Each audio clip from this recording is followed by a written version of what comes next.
संत समागम वावगाची भ्रम नको देवा पायी तीर्थ यात्रा मुखी राम नाम माझी माझा नेम सिद्धी नामस्मरण घडो संत समागम वावगाची भ्रम नको देवा कालिक मागणे नाही नाही देवा एका जनार्दनी सेवा दृढ देई नामस्मरण घडो संत समागम वावगाची भ्रम नको देवा विठ्ठल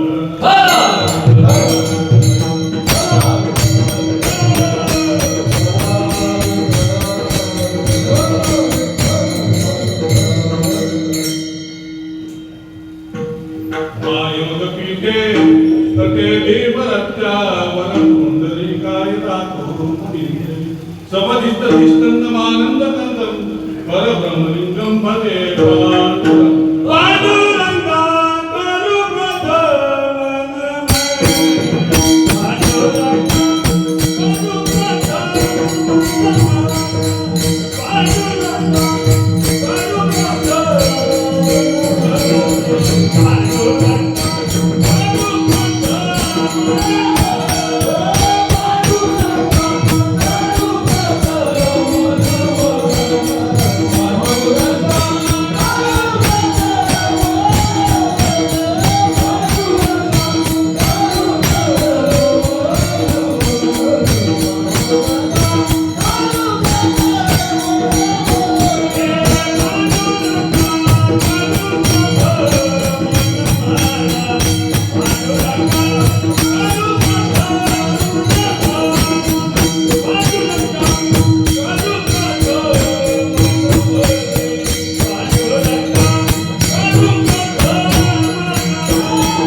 वक्रतुंड महाकाय सूर्यकोटि समप्रभ निर्विघ्नं कुरु मे देव सर्वकार्येषु सर्वदा गुरुर्ब्रह्मा गुरुर्विष्णु गुरुर्देवो महेश्वरा गुरुर्साक्षात् परब्रह्म तस्मै श्री गुरवे नमः ब्रह्मानन्दं परमसुखदं केवलं ज्ञानमूर्ति द्वन्द्वातीतं जगदसदृशं तत्त्वमस्यादिलक्ष्यम् एकनित्यं मलमचलं सर्वभूति साक्षिभूतं भावातीतं त्रिगुणरहितं सद्गुरुं तं नमामि। ओम नमो ज्ञात्या वेद प्रतिपाद्या जय जय सुसवेद्या दयांचे केलिया स्मरण होय सकल विद्येचे अधिकरण तेच बंधू श्रीचरण श्री गुरुचे ते नमस्कार आता अलंकार पुण्यभूमी पवित्र इथे नांदतो ज्ञानराधा दया आठविका महापुण्यराशी नमस्कार माझा ज्ञानेश्वराशी। ओम नमो ज्ञानेश्वराय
नामस्मरण गणो संत समागम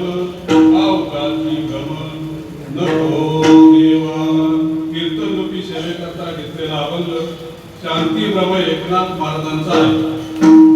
या अभंगामधून ते असं म्हणतायत की हे देवा, हे माझं मन आहे ना, ते देवाच्या चरणाजवळ लागू दे.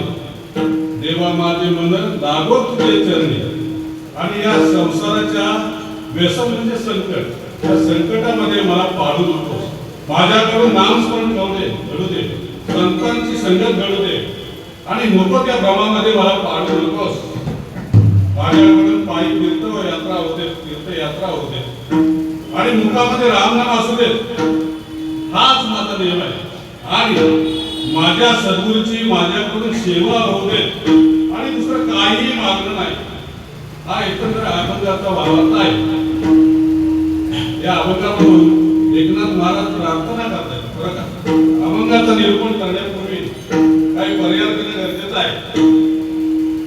या एकसर गावामधील या वैभवशाली मंदिरामध्ये अखंड या श्रावण मासानिमित्ताने अखंड हरिनाम सप्ताह आणि ज्ञानेश्वर पारायण आयोजन केलेलं आहे. आणि मला वाटतं आजचा 4था दिवस आहे.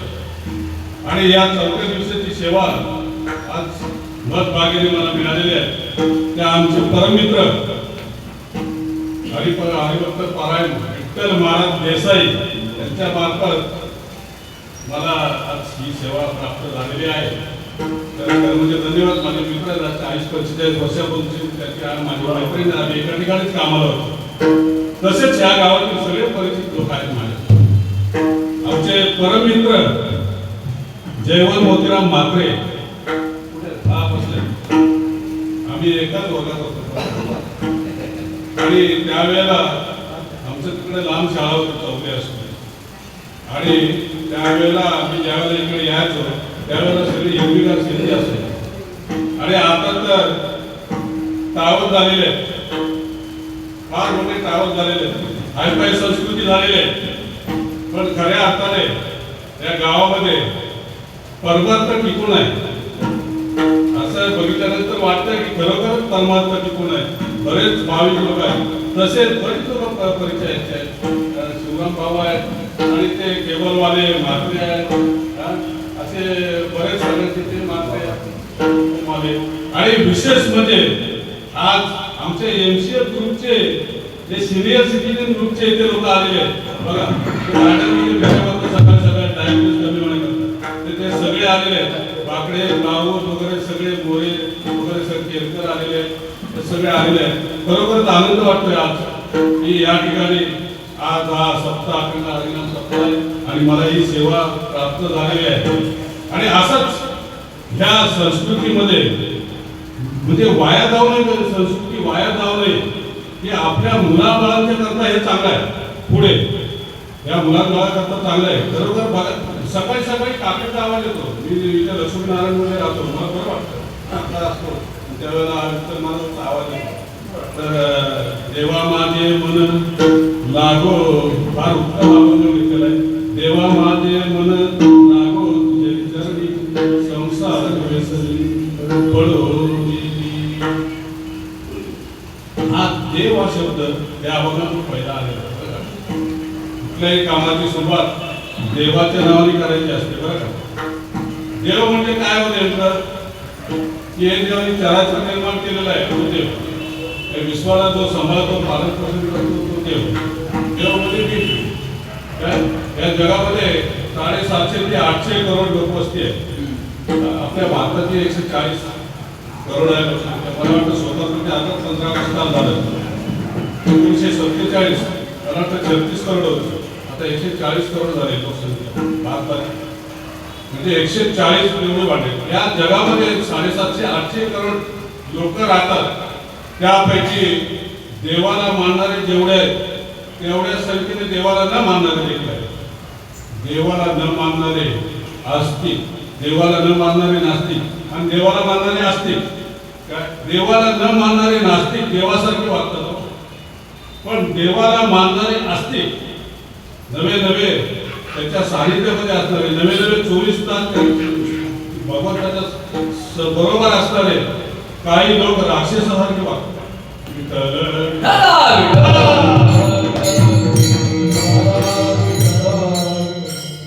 या जगामध्ये ईश्वराने या मानवासाठी ज्या गोष्टी निर्माण केलेल्या आहेत ते विपुल प्रमाणामध्ये, तुम्ही म्हणाल काय विपुल प्रमाणात आहे, काय मुबलक आहे, तर देवाने सूर्यप्रकाश आपल्याला मिळतो नाही का, बुवा जे जीवनसत्व आहे फुकट आहे, तो एकच दिसणारा देव आहे नाही का. नंतर काय लागते आपल्याला, हवा लागते, हवा लागते. आईच्या गर्भामध्ये असताना 5-6 महिन्याचा असताना आपलं हृदय तयार होतं, आपल्या हृदयाला हवा लागते, ते अगदी मरेपर्यंत लागते की नाही हवा. नंतर काय लागतं आपल्याला, पाणी लागतं. पूर्वीच्या काळी पाण्याला चार्ज नव्हता, आता चार्ज आहे आपल्याला पाण्याला, म्हणजे गावी तर चार्ज नसेल पण आता पाण्याला चार्ज घेतात.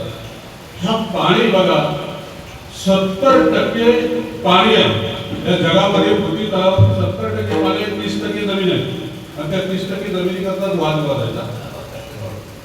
आपल्या शरीरात बघा 70% पाणी आहे, 30% आपले आराम असतात नाही का. हे पाणी बघा समुद्राचं खारं पाणी खारड आहे नाही का. सूर्याच्या बाष्पीभवनामुळे ते वरती जातं, ढग होतं, आणि त्या ढगाचं पाणी जेव्हा पडतं गोड असतं, आहे की नाही ईश्वराची लीला. नंतर काय लागतं आपल्याला, हे शरीर आहे, शरीराला भूक लागणारच नाही का. शरीराला भूक लागणार की आज जेवायचं उद्या नाही जेवायचं असं नाही होत ना. शरीराला भूक लागणारच. मग काय लागतं, आपल्याला अन्न लागतं ना, अन्न. ते अन्न कशापासून निर्माण होतं, धान्यापासून. धान्य म्हणजे एक बी पेरला तर त्याचे अनेक दाणे येतात, आणि अनेक पेरले तर अनेक पटीने होतात. बघा जगातला कुठलाही शेतकरी धान्य उगवू शकत नाही, तो जमीन नीट करतो, मशागत करतो, पण तो बी आहे ना किंवा एक दाणा जो आहे ना, तो पेरल्यानंतर त्या दाण्याचा मातीचा आणि पाण्याचा संबंध आल्यावर त्याला अंकुर येतो. देवाची लीला मला सांगा, देवाची लीला. अन्न लागतं आणि ते अन्न आपल्याला मिळतं, ऑटोमॅटिकली मिळतं. काय करावं लागतं का, नाही, मेहनत करावी लागते, ते काम वेगळं आहे नाही काय. मग काय झालं, आकाश सर्वत्र वसावे, वायू देवा वगैरे वगैरे नसावे, पावके धावे वर्षावे तळे, पर्वता बैसकीनं संडावी, समुद्र रेखा न ओलांडावी, पृथ्व्या भूते व्हावी आज्ञा माझी. त्या बोलविल्या वेदू बोले मे, चालविल्या सूर्य चाले मे, आलविल्या प्राण व्हाले.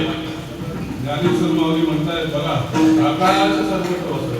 अमेरिकेचा आकाश वेगळा आहे, भारताचा आकाश वेगळा आहे का, एकच आहे, सगळीकडे एकच आहे आकाश. या ब्रह्मांडामध्ये आकाश एकच आहे.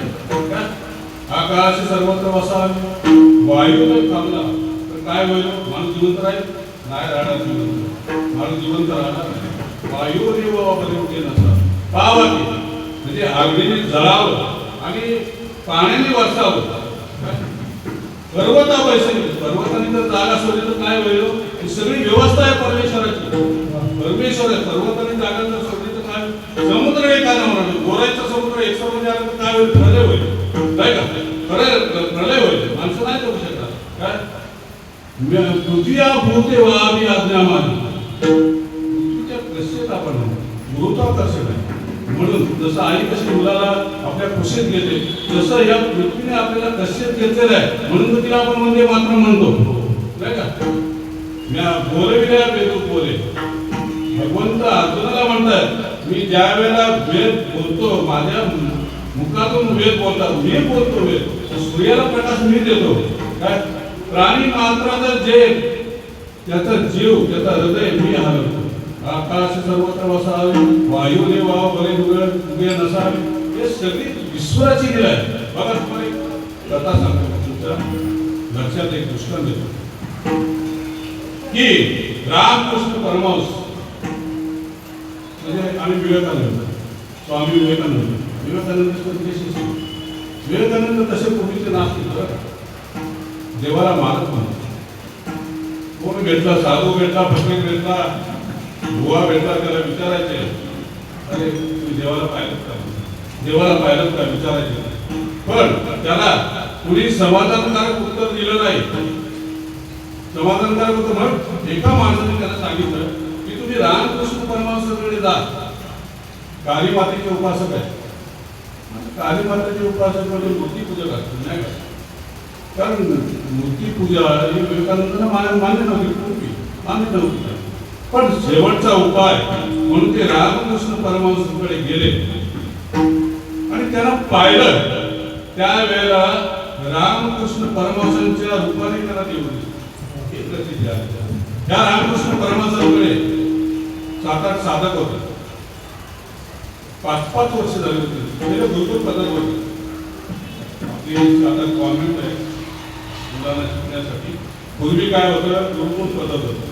एखाद्या ऋषीमुनीकडे मुलं पाठवायचं आणि तिथे अध्ययन करायचं. असं त्या रामकृष्ण परमहंसांकडे 7-8 साधक होते आणि 5-5 वर्ष झाली होती त्या साधकाला. आणि एका साधकाने धाडस करून त्याला विचारलं रामकृष्ण परमहंसांना की मला 5 वर्ष झाले, मला काय भगवंताची प्रचिती आली नाही, काय करावं.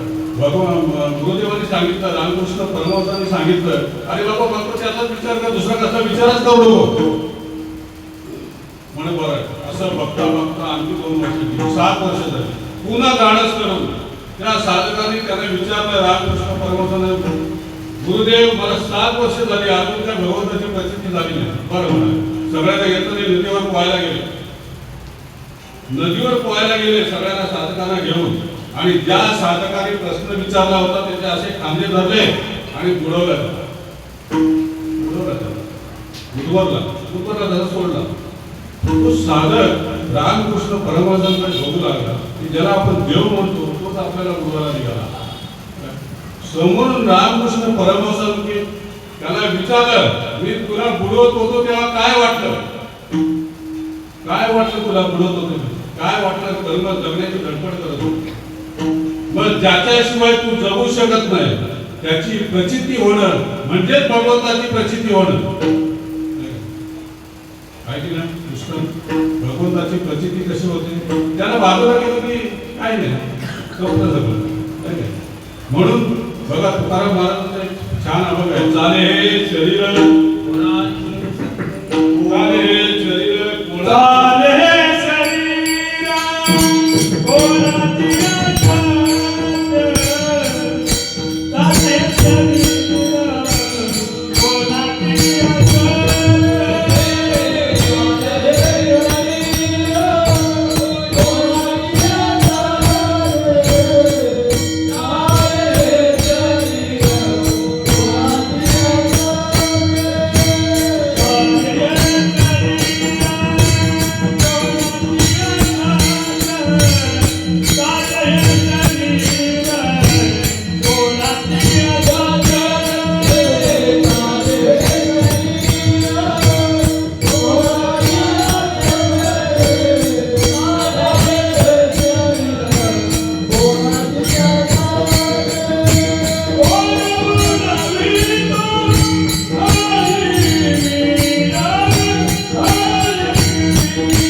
सवाई दयावडे काय करायचं बघा दयावडी शब्द तुकाराम महाराज वापरलाय दयावडी काय करायचं याला जर उल्लेख केलं त्या चराचरामध्ये काय काय प्रभाव बघा या जगामध्ये जे काय आहे ते माणसासाठी आहे ते माणसासाठी आहे माणूस जर वजा केला तर हिमालयाला पण हिमालय म्हणेल का माणूस जर वजा केला तर पांडुरंगाला पांडुरंग म्हणून म्हणेल का माणसाचा जर देव वजा केला तर काय होईल काय होईल चैतन्याशिवाय हे जे म्हणजे म्हणत दुसऱ्या लोकांना दुसरा म्हणत नाही बघा हे अब्धपती आहे करोडपती आहे आणि त्याचा जर दान केला तर त्याची नाते पूजा करायला लागतात दादा ठेवतात माणूस जन्माला आलाय मृत्यूलोकी सुखाची कहाणी ऐके देव करणार की असो कैसी सुखनिद्रा कोणी इंगला मृत्यूलोकी माणूस आलाय तो जाणार लाखो रुपये रोज कमवण्याची त्याची योग्यता आहे आणि समजा प्राण गेला तर त्याची काय योग्यता त्याचा त्याग करावा हीच योग्यता दुसरं काय नाही बघा हे शरीरामध्ये जी चैतन्य शक्ती आहे म्हणून मी बोलतोय ती चैतन्य शक्ती तुमच्यात आहे म्हणून तुम्ही ऐकताय नाही काय बघा एक संत कवी गोव्याचं कसं कवी होऊन गेले वांकर म्हणून ते काय म्हणतात डोळ्याने बघतो घरी परिसतो कामी पती काढतो जीवेने टाकतो मधुरही वाटे आम्ही बोलतो हाताने रोसाल काम करतो विश्रांती घ्यावया घेतो झोप सुखे फिरून उठतो ईश्वराची दया सकाळी उठतो ईश्वराची दया ऐकणे मला सांगा झोपेतच नाही का सकाळी उठतो ईश्वराची दया आहे झोपेतून उठल्यानंतर नाही का तुम्ही बघता का बघण्याची शक्ती आहे म्हणून बघता तुम्ही ऐकता का ऐकण्याची शक्ती आहे म्हणून तुम्ही ऐकता तुम्ही बोलता का बोलण्याची शक्ती आहे म्हणून तुम्ही बोलता हा तुम्ही चालता का चालण्याची शक्ती आहे म्हणून तुम्ही चालता ना हा मग तुम्ही जगता का अहो तुम्ही जगता तुम्ही जीववंत आहात म्हणून जगता हा जीव आला कुठून याचा कधी विचार केलाय का आपण हा जीव शिवतत्वातून आलेला आहे आणि त्याच्यातच विलीन व्हायचं आहे शेवटी नाही का जीवे कीर्ते केशव मूर्ती केशव भजेचे तरम पाणी कोण समर्थ याच कथा तुंग कृष्ण लोक लोचन द्वयहरे दर्शा योगमाने विग्रहान कुंद पादरूची सगळे उपाय संतांनी सांगितले काय करायला पाहिजे त्याच्यासाठी जीवन जगत असताना काय करायला पाहिजे सगळे उपाय संतांनी सांगितले त्या दिवेने त्याचं नाव घ्या त्याचे गुण हे कानाने ऐका त्याच्या कृष्ण लोक त्या श्रीकृष्णाचं दर्शन घ्या आणि त्या माधवाच्या चरणावरती डोकं ठेवा जीवनाचं सार्थक होईल नाही काय बघा कुंभार म्हणजे गळत तुम्हाला माहिती आहे कुंभार एकसारखी दिसतो देवाची लीला काय व्यवस्था केली परमेश्वराने कुंभार मडकी गळतो एकसारखी दिसतात पण या विधात्याने जी मानवी मडकी घडवलेली एकसारखी आहेत एक दुसऱ्यासारखा जुळे असलेलं एकसारखी नाही बघा त्याची उंची सारखी नाही वेगवेगळ्या उंची 5 फूट 5.5 फूट 4 फूट 4.5 फूट तरी त्याचा कलर जे काही गाव कोण काळा कोण गोरा कोण सावळा ते आफ्रिकेमध्ये गेले तर सुद्धा फक्त सफेद दिसत नाही दिसत काळाच असं सगळं बघा पोलिसांना जर गुन्हेगार पकडायचा असेल तर ते फिंगरप्रिंटवर पकडतात बघा फिंगरप्रिंट सुद्धा वेगळे नाही अहो एकाच्या आई वडिलांच्या पोटातून आले जन्माला आलेले 2 भाऊ जरी असेल तरी नशीब वेगवेगळे एक गरीब एक श्रीमंत बघा घटाघटाचे रूप आगळे प्रत्येकाचे तुझ्या विना कोणाकडे कुठे कुणाचा पडते लोणी कुणामुठी अंगार विठ्ठला तो वेळा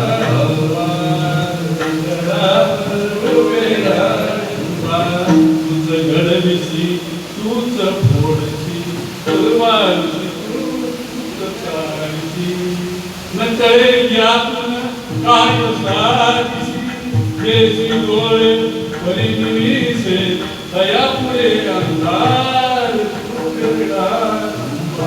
माती पाणी पेडवारा तुझ मिसळसी सर्व पतारा आबाळच मग ये आकारा तुझ्या गटाच्या उतरंगीला नसे अंतना पार बेडार तुंबा गेला बेडार आपण भात करतो भाकरी करतो काय आता रिझल्ट नाही का त्याचं रक्त तयार होतं शरीरामध्ये रक्त तयार होतं की नाही मला सांगा काय ऋतू असते की घाट बाहेर लागतं काय व्यवस्था केली आहे परमेश्वराने बघा देवाची निलाई काय पण समजा एखाद्या माणसा आता इतकं विज्ञान पुढे गेलेलं आहे विज्ञान इतकं पुढे गेलेलं आहे पण माणसाचा रक्त तयार करण्याचा कारखाना नाही झालाय या जगामध्ये माणसाचं रक्त तयार करण्याचा कारखाना झालाय का नाही एका माणसाला जर रक्त काढवायचं असेल दुसऱ्या बी पॉझिटिव्ह ओ पॉझिटिव्ह दुसऱ्या माणसाचंच काढवायचं झालं नाही अजून कारखाना तयार झालेला नाही का ही ईश्वराची सगळी लीला आहे बघा काय देवाचं कीर्तन म्हणजे आता काय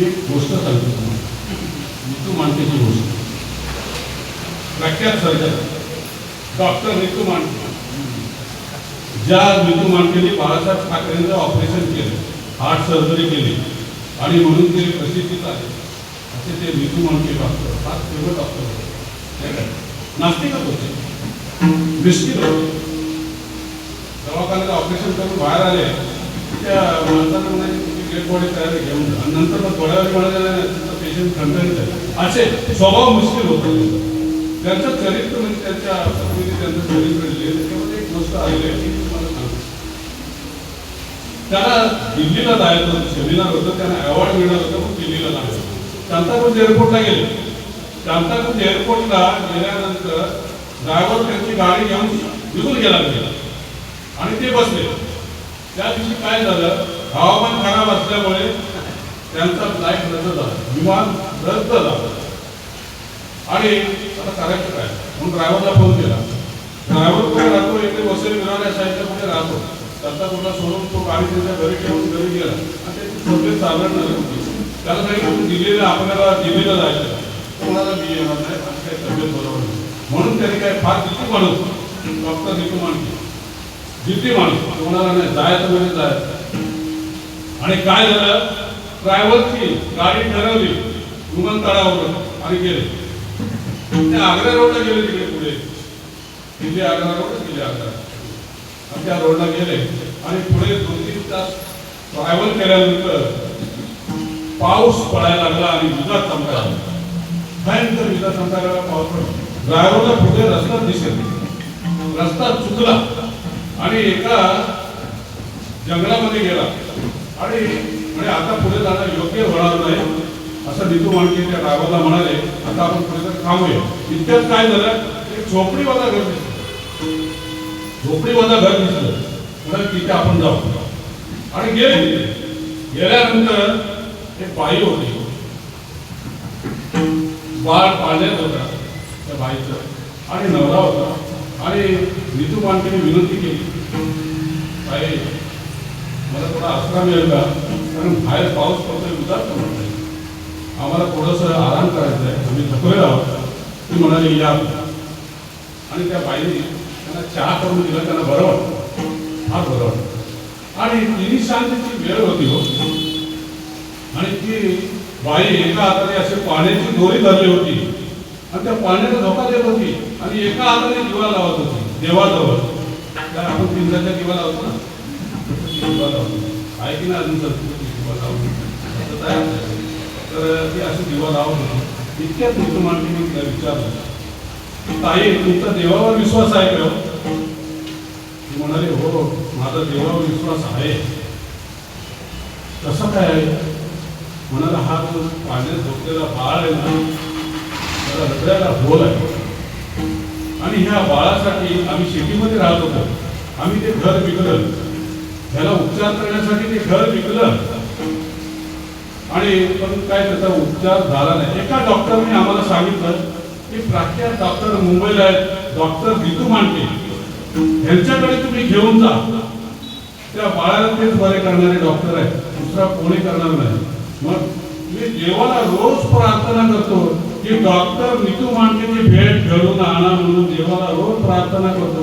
बघा प्रार्थनेमध्ये किती ताकद आहे. काय झालं असेल नीतू मांडके, डोळ्यातून पाणी आलं त्याच्यात आणि सांगितलं की ताई, हा नीतू डॉक्टर नीतू, मी देवाला प्रार्थना करतो ना, हा डॉक्टर नीतू मांडके बीच आहे म्हणून आता तुमच्या बाळाची चिंता करायची नाही. म्हणजे आमच्याकडे पैसे नाहीत ताई, पैशाची फिकरच करू नका, तुम्ही चिंता नाही करायची. कार्य बघा, तुकाराम महाराजांचा एक छान अनुभव आहे. कार्य नाट्याविषयी पाताळ देवाचे पोषितो जनाशी वेगळा बाळात दाखवून करीतो उत्पत्ती वाढविष्टी पती सविधोरी भोगती तरोवर उष्ण काळ माशी जीवन दयाची ओढ झाली त्याने तुझी काय नाही केली चिंता. रायच्या आठवणी विश्वंभर तुका म्हणे त्याचे नाव विश्वंभर दयाची निरंतर ध्यान का का त्याला आठवण आहे. तो जर आपली इतकी काळजी घेऊ तर का आठवण आहे, त्याला आठवायला पाहिजे, त्या देवाला आठवायला पाहिजे, त्याची प्रार्थना करायला पाहिजे. आपण विषय बघा आपल्याला काय म्हणजे माणसाचं आपलं झाले किती ना हे माहिती. आपल्याला किती झाले, 50 झाले आपला वाढदिवस, 60 झाले वाढदिवस, 70 झाले वाढदिवस. काय शिल्लक किती आहे माहिती आहे तुम्हाला? नाही, शिल्लक माहितीच नाही. आता शिल्लक माहिती पडलं तर ते पण वाढदिवस करायला काय गरज नाही. शिल्लक माहिती नाही त्याने दोरी ठेवले त्याच्या हातामध्ये. देवा माझे मन लागो तुझ्या मन, मनाला सांगितलं तुम्हाला, आम्हाला सांगितलं, कारण मन काय चंचल आहे. बघा काय काय करतो या मना बरे नायके नारायणा करू नये त्याची कवी विवंचना पतना देऊ आदरे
भगवंत अर्जुनाला उपदेश करत होते तेव्हा अर्जुन मध्येच म्हणाला, थांबा भगवंत थांबा, त्यांचे मी मन कृष्ण प्रमाती बरोबर धरम तस्या वीर मने वायू हा असं हे मन जे आहे ना, अर्जुन म्हणतो भगवंताला हे मन आहे ना बलशाली आहे, चंचल आहे, काय दुराग्रही आहे, काय याला अडवणं म्हणजे याला नियंत्रण करणं म्हणजे वाऱ्याला जसं अडवणं कठीण आहे तसं या मनाला नियंत्रण करणं फार कठीण आहे. मग भगवंत काय म्हणतात, काय म्हणतात, असंशय महाभाव मन दुर्गिनम चलम अभ्यासन कोणते वैराग्यानं सगळं होते. त्या मनाला गोडी लावली पाहिजे तरच ते मन ताळेवर होईल, तरच त्याच्यावर तुमचं नियंत्रण होईल. नाहीतर तुम्ही काही करा त्या मनावरती नियंत्रण मन हे चंचल मोठे कळे याचा अंतर कोठे हे मन चंचल मोठे राही परेश्वरी सुस्मरा सोनी ब्रह्मांड याची साठे हे मन चंचल मोठे तमरू जाता अधिकाची पेटे हे मन चंचल मोठे. तू मनाला काय लावायला पाहिजे? गोडी लावायला पाहिजे. कोणाची गोडी लावायला पाहिजे? त्या गोविंदाची गोडी लावायला पाहिजे. गोविंद गोविंद मना लागली या छंद मग गोविंद ते काय मग गोविंद ते काय भेद नाही आनंद दे मन प्रेम पादर की लोचन तुका म्हणे आले युगची वेद. त्या मनाला जर गोविंदाची गोडी लागली तर हे मन ठिकाणी वस्तू बघा. ज्ञानेश्वर महाराज काय म्हणतात माहिती काय? बुद्धी ते सळी निश्चय ते टाळी धैर्य शियात पोळी मिळवून जळाई विवेकाची बुलवी संतोषाची चाळ लावी पैसे तर इंद्रिय गावी. ते मनाचा स्वभावच आहे. बुद्धी ते सळी म्हणजे काय? की आपल्या पायात काटा होतं ना, हाताला सापडत नाही बघा. काय सापडत पण आतमध्ये असतो सासू करते सूर्य छळते. शर्यतीमध्ये काय मारत नाही. मानसिक टॉर्चर मी एक गोष्ट सांगतो. मी आहे ना माझ्या मावशीला भेटायला गेलो पुण्याला आणि मारी बिस्किटचा पुढे घेऊन गेलो. जातात तुम्ही कधीतरी बिस्किटचा पुढे गेलो तर मारी बिस्किटचा पुढे घेऊन गेलो. प्रत्येक 4 महिने जोडली मुलगा बँकेत सून प्राध्यापिका शाळेत शिक्षिका आणि घरी कोण नव्हतं. मी गेलो पाया पडलो बिस्किटचा पुढा दिला हातात मारी बिस्किटचा पुढा दिला तर तोंड वाकडं गेलं. तोंड वाकडं गेलं का? मावशी काय झालं? काय झालं? तोंड का वाकडं गेलं? काय बिस्किट खातो तुला काय पाहिजे? तुला सांग मला भेळ पाहिजे. होता तो 4 महिने खाली होता मला खाली होता 4 महिने पुण्याला आणि भेळीचं दुकान होतं. भेळ घेतली आणि आलो वरती. तिच्या हातात गेली भेळ. बोला काय बाय बरं काय प्रॉब्लेम झाला मला तुम्ही सांगशील का? हो बाबा सांग. काय म्हणे त्यांनी काय केलं तिने माहिती आहे की भेळ घेतली सोफ्यावर बसली हातात रिमोट घेतला टीव्ही ऑन केला आणि भेळ खायला लागली. मला काय भानगड आहे? ती म्हणते काय भानगड नाही. माझी सून कामावर येते खाली भेळ घालून भेळ घेते वरती येते सोफ्यावर बसते हातात रिमोट घेते टीव्ही लावते आणि भेळ खाते. तुला देते मला देत नाही म्हणते पचत नाही.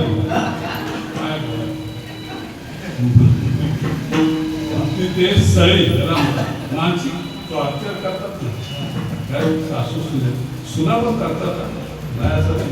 हल्ली जमाना बदललाय उलटा झाला. आता सासूला पण ऐकून घ्यावं लागतं कारण आता सून आणि मुलगा कामावर जातात. सासूला घरात काम करायला लागतं करणार नाही इलाज असो. बुद्धी ते सळी निश्चय ते टाळी. ज्ञानेश्वर महाराजांनी फार वर्णन चांगलं केलं. निश्चय ते टाळी.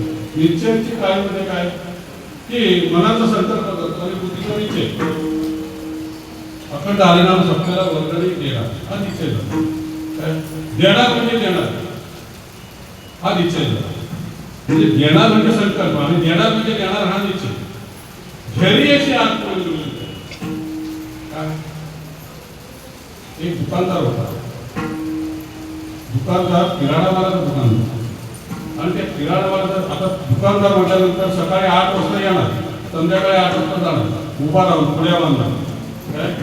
आणि आपण म्हणतो ना काय पैशावाला पैसा उगाच मिळत नाही कष्ट करायला उभा राहतो दिवसभर कष्ट. त्या दुकानदाराला काय होतं माहिती आहे काय सवय होती. दुकान बंद केलं रात्री 8 सकाळी 8 वाजता येणार रात्री 8 वाजता बंद करणं. घर आणि दुकान त्याच्यामध्ये दारूचा म्हणतात. आता एकसर गावातली तसे आता संख्या फार कमी झालेली नाही पण दुकान बंद केला आतला दारूचा गुप्ता आणि घेणार, घरी जाणार, जेवणार आणि झोपणार. सकाळी उठून परत दुकानात येणार, दुकान चालवणार, संध्याकाळी 8 वाजले दुकान बंद करणार, दारूच्या दुसऱ्यावरती जाणार, थोडंसं घेणार, घरी जाणार, झोपणार आणि सकाळी येणार. असा त्याचा दिनक्रम 15 वारी चुकवून येते. 25 वर्ष हा दिनक्रम त्याचा चालवता. कुठल्या तरी महाराजांचं कीर्तन ऐकलं आणि मनावर परिणाम झाला. मनावर परिणाम झाल्याच्या नंतर आज दारू पियाची 2 मन झाले हो, उत्तर मन आणि बाहेर मन. बाहेर मन होतं ना आपण, ते 2 मन झाले. एक म्हणतो करायचं, एक म्हणतो नाही करायचं, असं 2 मन असतात आपल्याला काय. आपण विचार करतो डोक्यामध्ये, करायचं म्हणतो नाही करायचं म्हणतो, तसं त्याचे 2 मन तयार झाले, अंतर मन आणि बाहेर मन. आज दारू पियाची नाही असा तो ठरवतो. दुसरा मन म्हणतो असं कसं, 25 वर्ष तुम्हाला सवय लावली, आता मी मला सोडून नाही. 8 वाजले संध्याकाळी घाम आला त्याला, नाही येणार ना दारू पिणार नाही. गेला दुकान बंद करून. दुकान बंद केल्यानंतर त्या दारूचा भूत आला, नाही पिणार असं करत करत करत करत तो गेला. त्या भूताच्या 10 पावलं पुढे गेला. हा मनावरती विजय, बरं वाटलं त्याला, मनावरती विजय मिळाला. आता मनावरती विजय मिळाल्याच्या नंतर पार्टी पाहिजे परत आला.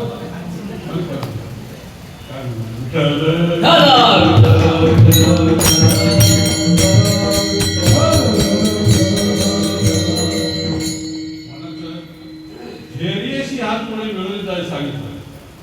विवेकाची बोलवी, संतोषाची चाळ लावी. विवेकाची बोलवी म्हणजे काय, कोणाचं म्हणजे काय माहिती काय, दुसरा गेला खड्ड्यात मी सुखी झालो, ही माणसाची मानसिकता आहे. दुसऱ्याला सुख नाही मिळालं तरी चालेल, पण मला सुख मिळालं पाहिजे, ही अशी मानसिकता. विवेकाची भुलवी याचा अर्थ काय की आपण काहीतरी बघितलं ना, आपल्याला वाटतं. एक आजोबा होते 70-80 वर्षाचे, डॉक्टरकडे गेले. डॉक्टर तुम्हाला म्हणजे काय करतो, नाडी बघतो, झोपा म्हणाला, श्वास घ्या, सोडा, सगळं तपासतं. म्हणतो आजोबा काय झालं तुम्हाला, सगळं तपासल्यानंतर म्हणतो काय झालंय, म्हणतो माझ्या पोटात दुखतंय. केव्हापासून दुखतोय की माझ्या भावाच्या बाजूला बंगला बांधला तिथपासून. हे असं म्हणलंय विवेकाची बोलवी, संतोषाची चाळ लावी. संतोष रावण बघा ऐश्वर्य संपन्न जीवन जगत होता, सोन्याची लंका. अहो अंधारामध्ये दिसायला पाहिजे म्हणून स्फटिक लावले होते पायऱ्यांवरती, इतकी श्रीमंती. त्याचे अस्त्र शस्त्र ऑस्ट्रेलियाला, दासी घरामध्ये लोक जगत. अहो देवाला सुद्धा बंदी करायला ठेवलं होतं, गणपती पंचन सांगायला. असं सगळं असताना, ऐश्वर्य संपन्न जीवन जगत असताना बघा त्याला हानी काय कशी सुट्टी चालते. राम लक्ष्मणांनी सुद्धा वनवासात चालले होते दंडकारण्य अगस्त्य मुनीला भेटायला. त्या दंडकारण्यामध्ये माणसं येत होती, प्रभू रामचंद्रांकडे बघत होती, बघितल्यानंतर जात होती, बघायचे जायचे. प्रभू रामचंद्र विचारतात अगस्त्य मुनींनी, माणसं अशी काय भक्तातच जातात काय. अगस्त्य मुनी म्हणतात की माणसं ही नरभक्षक आहे, तुमच्या रूपाकडे भाळले तुम्हाला बघतात जातात. देवाचं रूप काय सुंदर, सूर्य चंद्रासारखं रूप असणार नाही का. असं करता करता जरा पुढे गेले राम लक्ष्मण आणि सीता, आणि तिथे रावणाची बहीण सुपर्णा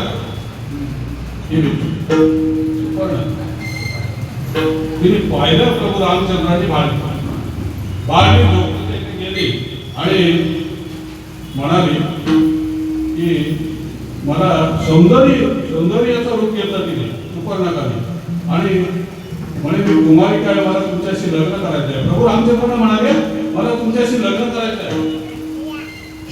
प्रभू रामचंद्र अंतर आहे, त्यांना माहिती होतं की सुपर्णका म्हणजे रावणाची सख्खी बहीण. कुमारीचं नाव ती बरं का, त्या नवऱ्याचं नाव विद्युत होतं. काहीतरी भेदभाव केला आणि त्या रावणाने त्याचा वध केला.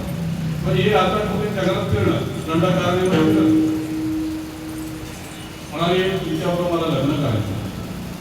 ते म्हणाले की की माझं लग्न झालेलं आहे. तो बाहेर बसलाय त्याचं लग्न झालं नाही. खरं आहे का? 4 भावांचं लग्न झालं एका माणसावर. वाल्मिकी रामायणामध्ये 4 भावांचं एकाच माणसाचं लग्न. खरं आहे का? प्रभू रामचंद्र म्हणाले त्याला पण विचारतो.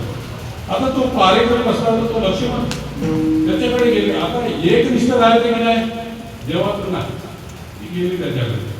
त्याला म्हणाले मला तुझ्याशी लग्न करायचं. तो म्हणतो मी वाचले नाही. अहो माझी कोण भरायचं मानले मी तुझ्याशी कुठं लग्न करू. असं करता करता त्याच्याकडे याच्याकडे आणि त्यांचं युद्ध झालं. आणि मग लक्ष्मणाने नाक आणि कान कापलं.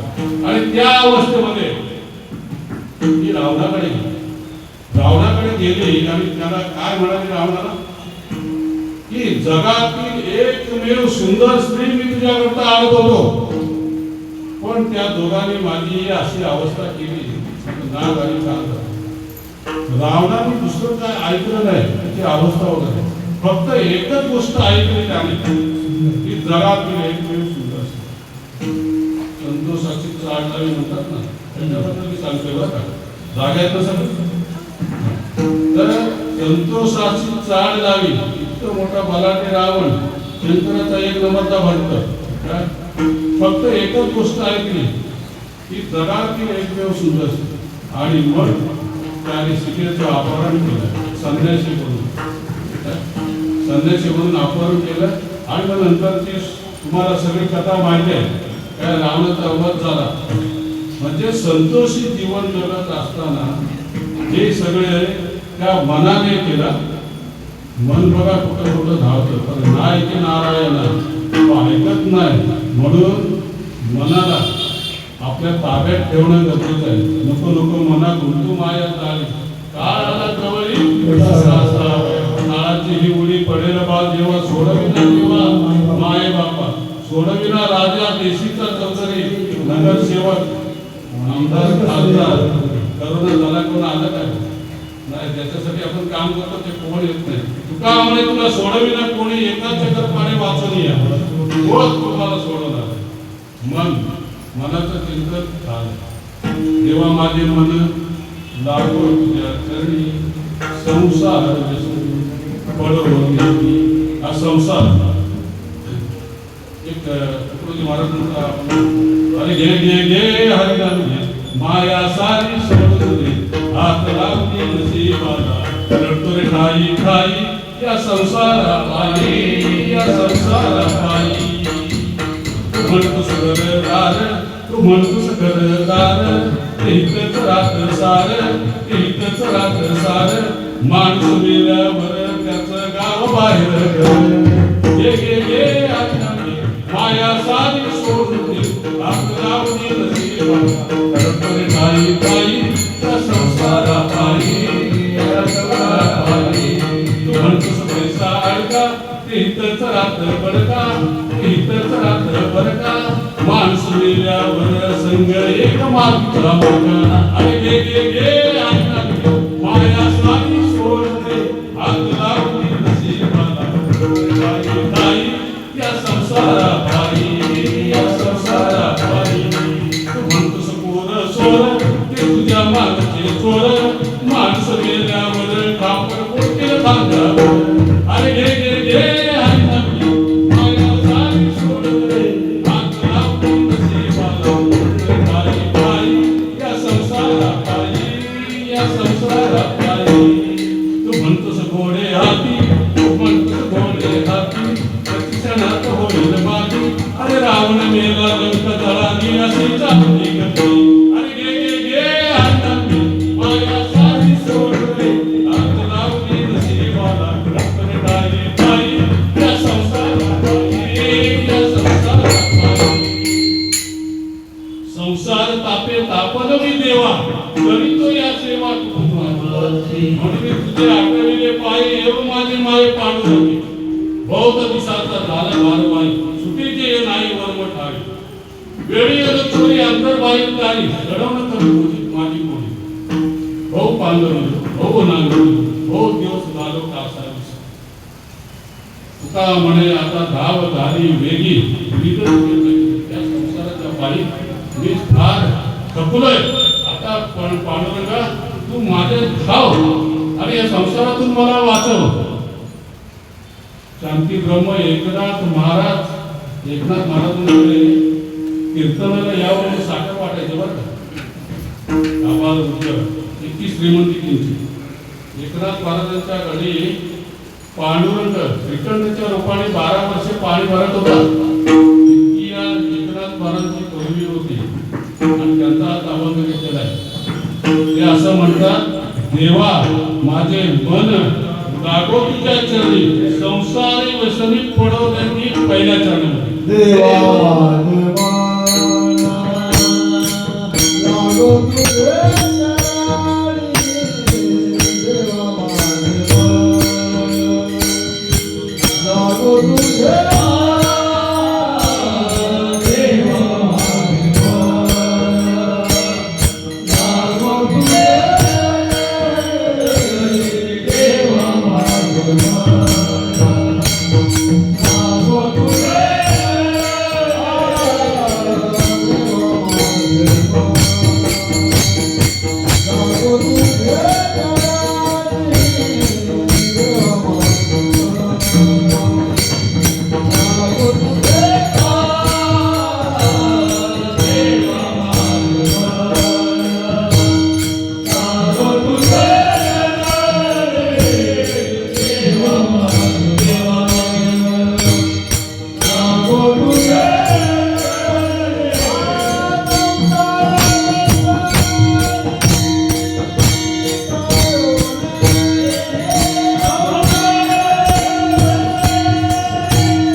कलियुगी संत झाले.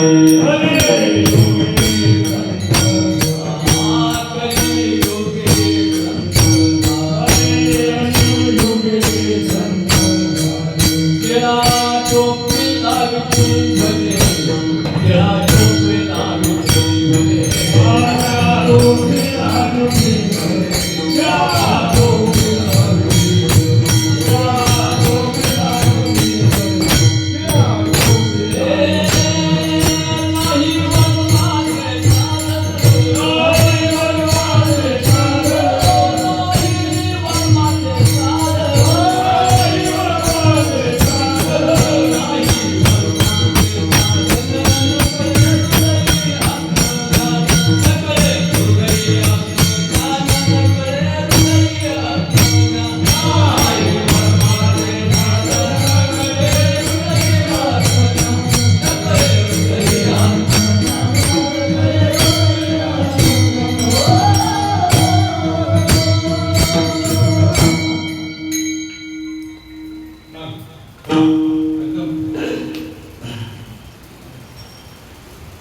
असे कैसे झाले बंधू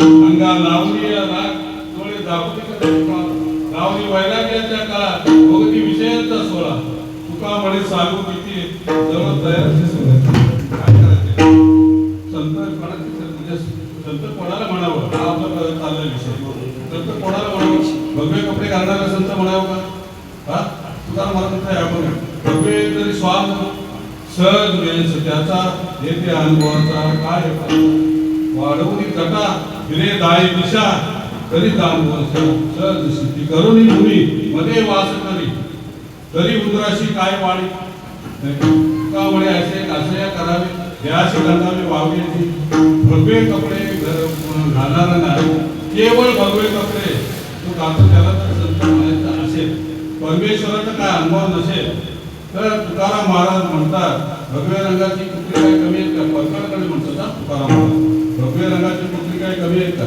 वाढवून जटा फिरे दाई दाढी वाटतो जटा फिरवल्या पण त्याला जर काय अनुभव नसेल भगवंताचा काय अनुभव नसेल त्याची कोणी बरी नाही का मग आमचे बाबा की नाही 6 महिने गुहेत असतात आणि 6 महिने गुहेच्या बाहेर असतात त्याचं भाग्यखोर त्याला दर्शन देतात काय त्याचं भाग्यखोर त्याला माझी ओळख आहे म्हणजे इथे काय ते समजा माझी ओळख आहे माझ्यामुळे तुम्हाला दर्शन मिळेल काय अहो महाराज तुम्ही म्हणताय भगवे कपडे घालणारे संत म्हणायचं नाही दाढी दसा वाढवणारे संत म्हणायचे नाही गुहेमध्ये राहणाऱ्या संत जर म्हणायचे नाही तर कीर्तन उभे आहेत पांढरा धोतर घातलाय सत्रा घातलाय पेटा बांधलाय त्याला तरी संत म्हणावं का महाराज म्हणतात त्यांना तर अजिबात म्हणू नका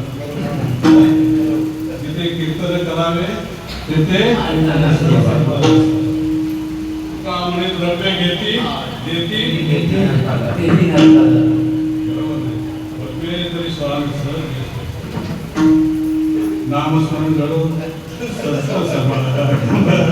वाव का ते भ्रम नको देव भ्रम खऱ्याला खोटा आणि खोट्याला खरं त्याला भ्रम म्हणतात काय माहितीये आपण कोणाचा संग करतो ज्याचा अंत आहे त्याचा संग करतो आनंद आहे त्याचा संग करतच नाही म्हणूनच भ्रम आहे काय म्हणूनच एकनाथ महाराज म्हणतात की नामस्मरण घडो संत समागम वाहुकाची भ्रम नको देवा दुसऱ्या करा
वारी करतात तर तो 17-18 दिवस लागतात त्या वारीला. पण एक प्रकारची योजना 70-80-90 वर्षाची म्हातारी वारी करतात. एक ऊर्जा आहे म्हणून वारी करावी आणि वारी करण्याने आपलं अंतःकरण स्वच्छ होतं, आपलं मन स्वच्छ होतं. म्हणून त्याकरता पायी तीर्थयात्रेला जाऊन आपण वेगवेगळ्या देवस्थानामध्ये जातो. तिकडचे आपल्याला जी काही इतिहास आहे तो कळतो आणि त्यामुळे त्याचा परिणाम आपल्यावर साहजिक होतो. त्यामुळे पायी तीर्थयात्रा करावी. मुखी राम नाम असावं असं एकनाथ महाराज म्हणतात. राम नाम, आता राम नामाचं केवढं महत्व आहे आपल्याला वेळ नाही, कारण काय राम नामाचं वाल्यापोलीची गोष्ट तुम्हाला माहिती आहे, मी आता सविस्तर सांगत नाही. राम नामाने गुरु नारद महर्षीने त्यांना बोध केला आणि राम राम बघा ज्ञानेश्वरीमध्ये छान उभे आहे. तो आधी जरी दुराचारी जैसा बुडाला महापारी निघा दयाचे जीवित कडी आले आणि बुडाले पण देवे वाया गेले नुरीची पाप केले शेवटचे देवा भक्त त्या लागी दुष्कृती जरी झाला अंतरातीर्थे नाला म्हणून मज अंतू आला सर्व भावे. कवी होते थोर तर परी वाघी सारखा कवी स्वर्ण होतो ना भविष्य. पूर्वी केली दुष्ट कर्मे पावन झाला राम नामे नाम जपता दृढ नेमे पुण्यशी मात्र पुराट्या नामासाठी रामे करला उठावटी भविष्यवदला छटकोटी चरित्र रघुनाथांचे अहो तो ह्या हे रामायण तुळशीराम वाल्मिकी रामायण जग प्रसिद्ध झालं. जगामध्ये जेवढ्या भाषा आहेत तेवढ्यामध्ये त्याचा अनुवाद झाला त्या रामायणाचं आणि हे रामायण एका डाकूने लिहिलं म्हणजे केवढं राम नामाचा प्रताप आहे बघा. म्हणून एकनाथ महाराज तिसऱ्या चरणामध्ये म्हणतात पायी तीर्थयात्रा मुखी राम नाम आची माझा नेम सिद्धीने. पायी तीर्थयात्रा मुखी राम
राम एक विसरता श्रम. रामाला विसरला तर दुःखच. देवा माझे मन लागून संसार व्यसनी पडो देती नामस्मरण गळ संत समागम वावगाती भ्रम नको देवा पायी तीर्थयात्रा रुटी राम नाम हाची माझा नेम सिद्धीने विठोबा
माझ्या गुरुची माझ्याकडून सेवा घडावी असं एकनाथ महाराज शांती ब्रह्म एकनाथ महाराज सांगितलं.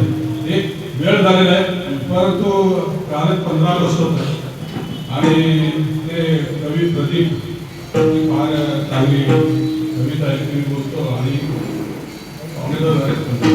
इतना तो कर लो स्वामी जब प्राण तन से निकले गोविंद नाम लेकर फिर प्राण तन से निकले. श्री गंगा जी का तट हो यमुना का वंशीवट हो मेरा सावरा टिकट हो जब प्राण तन से निकले. जब पीतांबरी कशी हो छवि मन में ये वशी हो होठों पे कुछ हंसी हो जब प्राण तन से निकले. वृंदावन का स्थल हो मेरे मुख में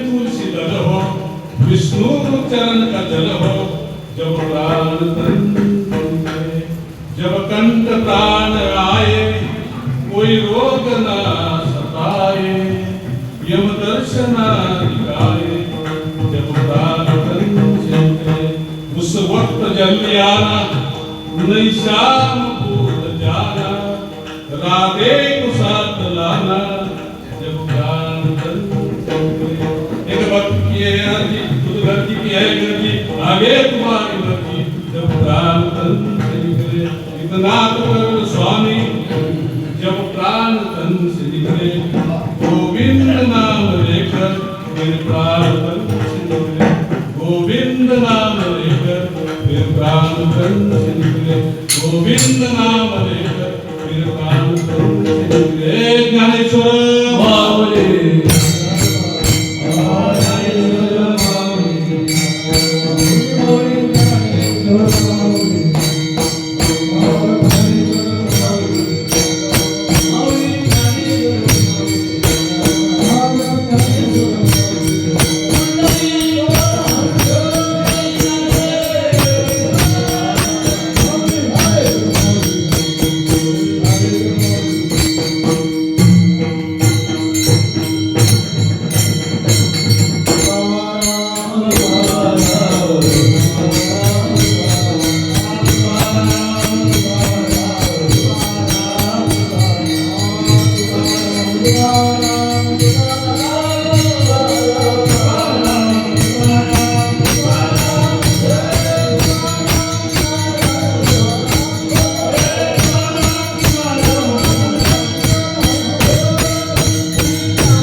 सद्गुरु चरणी अर्पण आणि सदानंद बाबा यांच्या चरणी अर्पण तुम्हा सर्व भक्तवर्गांच्या चरणी अर्पण झालेली सेवा करून घ्या बराच वेळ मला इतकं तुम्ही सहन करता आजचा टीव्हीचा जमाना आहे रिमोट कंट्रोल इतका वृद्ध माणसाचं कीर्तन ऐकलं बरोबर तुमचे उपकार आहेत अनेक मागणी मागणे नाही नाही अनेक मागणे मागणे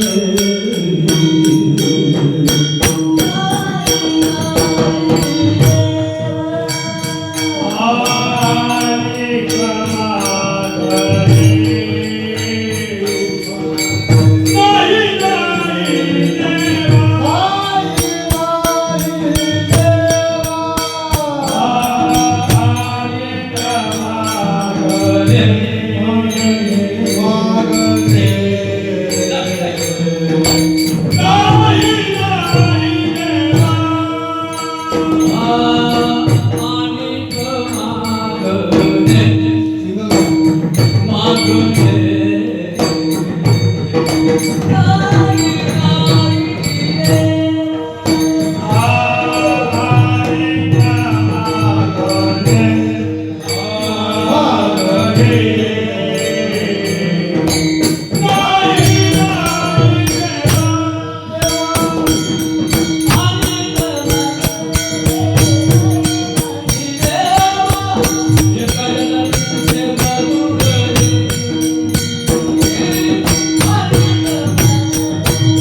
श्री बालयोगी सदानंद महाराज की जय. श्री बालयोगी सदानंद महाराजांच्या कृपा आशीर्वादानं हा चालत असलेला अखंड हरिनाम सप्ताह आणि ज्ञानेश्वरी ग्रंथराज ज्ञानेश्वरी पारायण आणि या पारायणाचा आज 4था दिवस आहे. या 19व्या वर्षामध्ये हा 4था दिवस आहे आणि या 4थ्या दिवसाची कीर्तन रूपी सेवा हरिभक्त परायण गोपाळ महाराज शिंदे यांनी उत्कृष्ट अशी सेवा इथं दिलेली आहे.